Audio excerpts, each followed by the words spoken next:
5. Section 5 covers vocational rehabilitation services. MCB offers complete vocational rehabilitation services to individuals who are legally blind, as well as those deemed to be low vision with a progressive condition leading to legal blindness, whose disability has become a barrier to employment. A vocational rehabilitation counselor, a VRC, works with each eligible person to explore his or her career interests and options to develop an individualized plan for employment. Services provided under the plan may include orientation and mobility, rehabilitation teaching, work assessments, counseling, job training, and assistance with job placement. Often, adaptive equipment is used to make a previously inaccessible job accessible to a person who is legally blind. It should be noted that all MCB services are subject to funding availability.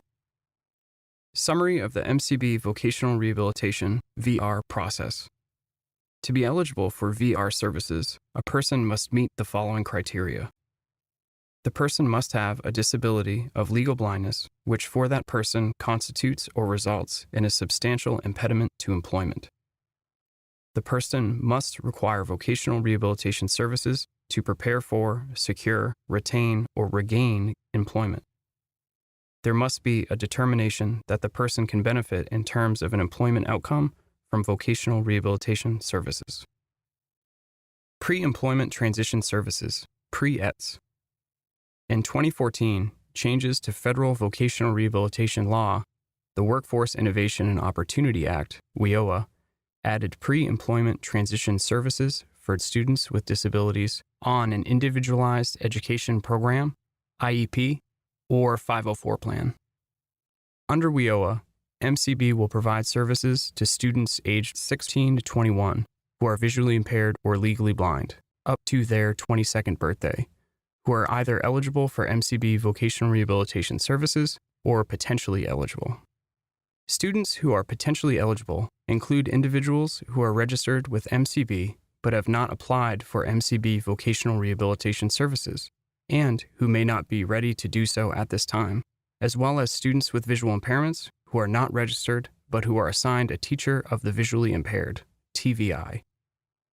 Students who are potentially eligible but not registered as legally blind are not eligible to receive any other MCB services besides pre-ETS.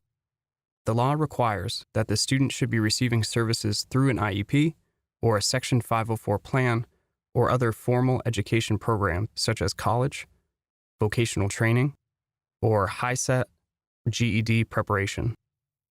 Youth who have dropped out of all educational programs cannot receive pre-ETS services. For students in special education, the IEP should state that MCB is providing pre-employment transition services.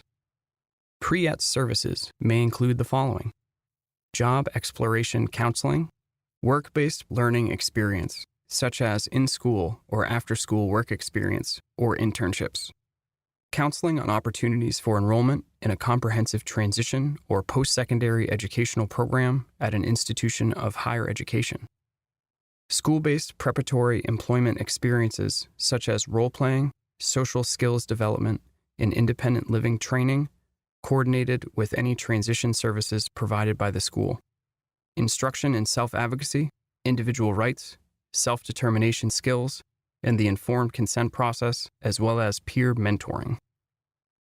If you are interested in learning more about student participation in the pre-ETS programs, please contact the MCB Deputy Commissioner at 617-727-5550. MCB also provides employment-related services to eligible participants of the VR program. The MCB employment specialists work collaboratively with the VR counselor to prepare individuals for the job search process. Direct services to a job seeker can include resume development, cover letter and business correspondence creation, mock interviewing, soft skills training, as well as employment networking strategies, job search and information on job fairs or hiring events.